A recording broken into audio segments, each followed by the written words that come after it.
জুলাই সনদে note of dissent বলে কিছু থাকবে না।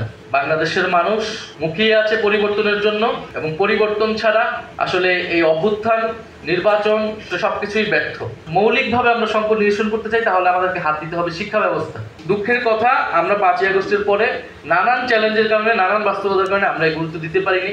আমরা মনে করি যে আগামী যে নির্বাচন হবে, সেই নির্বাচনে গণ অভ্যুত্থানের অংশীদার যারা, তাদের সকলেই পার্লামেন্টে থাকা উচিত। সেই পার্লামেন্টে সংস্কার পরিষদ হবে, নতুন সংবিধানের জন্য কাজ করা হবে। ফলে যারা শিক্ষকেরা রয়েছেন, অবশ্যই তাদের সেখানে অংশগ্রহণ প্রয়োজন। জাতীয় নাগরিক পার্টির পক্ষ থেকে আমরা সেটা নিশ্চিত করার চেষ্টা করব, এবং আমরা চাই যে আগামীর যে সংসদ এবং সংস্কার পরিষদ সভা হবে, সেখানে তরুণরা, শিক্ষক, আলেম, নারী, সংখ্যালঘু এবং নানান সমাজের পেশাজীবী যারা রয়েছে, তারা সকলে মিলে আমরা যে জুলাই সনদের পথে রয়েছি সেটা বাস্তবায়িত হবে।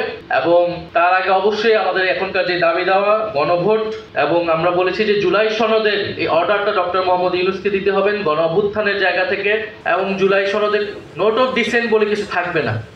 আমরা যা ঐক্যমত হয়েছে সেটা জনগণ বাকিটা ঠিক করবে। জনগণ যদি বলে সেগুলোই বাস্তবায়িত হবে। জাতীয় নাগরিক পার্টির পক্ষ থেকে আমরা আমাদের 24 দফায় শিক্ষা ইশতেহার দিয়েছি, অর্থনৈতিক ইশতেহার দিয়েছি। আমরা সেখানে কিছুটা বলার চেষ্টা করেছি। আমরা আমাদের নির্বাচনী ইশতেহারও সেটি বলার চেষ্টা করব। তরুণদের এই কর্মসংস্থানের জন্য আমরা কেবল বিনিয়োগ তো অবশ্যই লাগবে, উদ্যোক্তা, চাকরি সবকিছুই লাগবে, কিন্তু যদি গোড়াতে আমরা মৌলিকভাবে আমরা সংকট নিরসন করতে চাই, তাহলে আমাদেরকে হাত দিতে হবে শিক্ষা ব্যবস্থার আমূল সংস্কার ছাড়া, একটা দক্ষতা নির্ভর, একটা কর্মমুখী শিক্ষা ব্যবস্থা আমরা যদি গড়ে তুলতে না পারি, বাস্তবতার সাথে না মিলিয়ে, তাহলে আমরা এই চাকরির সংকট অথবা উদ্যোক্তা তৈরির যে প্রকল্প, এটা আমরা আসলে নিতে পারবো না। এটা তৈরি হইতে হবে বিশ্ববিদ্যালয় থেকে, এবং যেটা সাংস্কৃতিক ফ্যাসিবাদ দূর করার জন্য যে নৈতিক এবং মূল্যবোধের জাগরণ, সেইটা শুরু করতে হবে প্রাথমিক থেকে। মানুষকে গড়ে তুলতে হবে, এবং বিশ্ববিদ্যালয়ে এসে তারা উচ্চশিক্ষা পাবে এবং এক ধরনের কর্মমুখী শিক্ষা পাবে, এবং তারপরে সমাজে বেরিয়ে যাবে। বিশ্ববিদ্যালয়ে একজন ছাত্র হিসেবে প্রবেশ করে, কিন্তু সে নাগরিক হিসেবে বের হয়। এটা বিশ্ববিদ্যালয়ের দায়িত্ব, তার রাষ্ট্র প্রকল্প। সে রাষ্ট্রের জন্য নাগরিক গড়ে তোলে। সেখানে সে ট্রেনিংটা পায়, সে যে মূল্যবোধটা শিখে এবং সে যে কাজ করার সক্ষমতা শিখে, সেটাই সে সারা জীবন ধরে প্র্যাকটিস করে, এবং সমাজে সেটার প্রভাব সব জায়গায় থাকে। ফলে বিশ্ববিদ্যালয়ের জন্য আমাদের জন্য খুবই গুরুত্বপূর্ণ। কিন্তু দুঃখের কথা, আমরা 5ই আগস্টের পরে নানান চ্যালেঞ্জের কারণে, নানান বাস্তবতার কারণে আমরা গুরুত্ব দিতে পারিনি। গণ অভ্যুত্থানে আমাদের যে শিক্ষক আমরা ঢেলে সাজাবো, এরকম কোনো স্বপ্ন আসলে দেখাতে ব্যর্থ হয়েছি।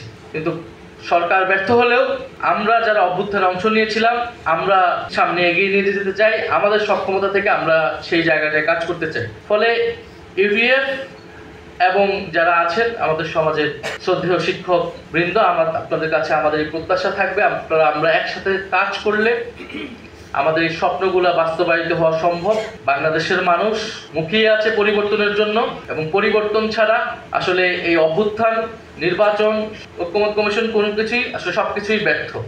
যদি শেষ রিয়েল চেঞ্জটা দেখতে না পায়, এবং এই পরিবর্তনের, এই অভ্যুত্থানের সুফলের ভাগিদার যাতে প্রত্যেকটা ব্যক্তি যদি না হয়, সুফলের ভাগিদার যদি কিছু রাজনৈতিক দল হয়, কিছু বিশেষ ব্যক্তি হয়, মুষ্টিমেয় কিছু মানুষ হয়, তাহলে কিন্তু এটা আসলে কোনো পরিবর্তন হলো না, এবং জনগণ আবারও রাস্তায় নামবে, তরুণেরা আবারও রাস্তায় নামবে।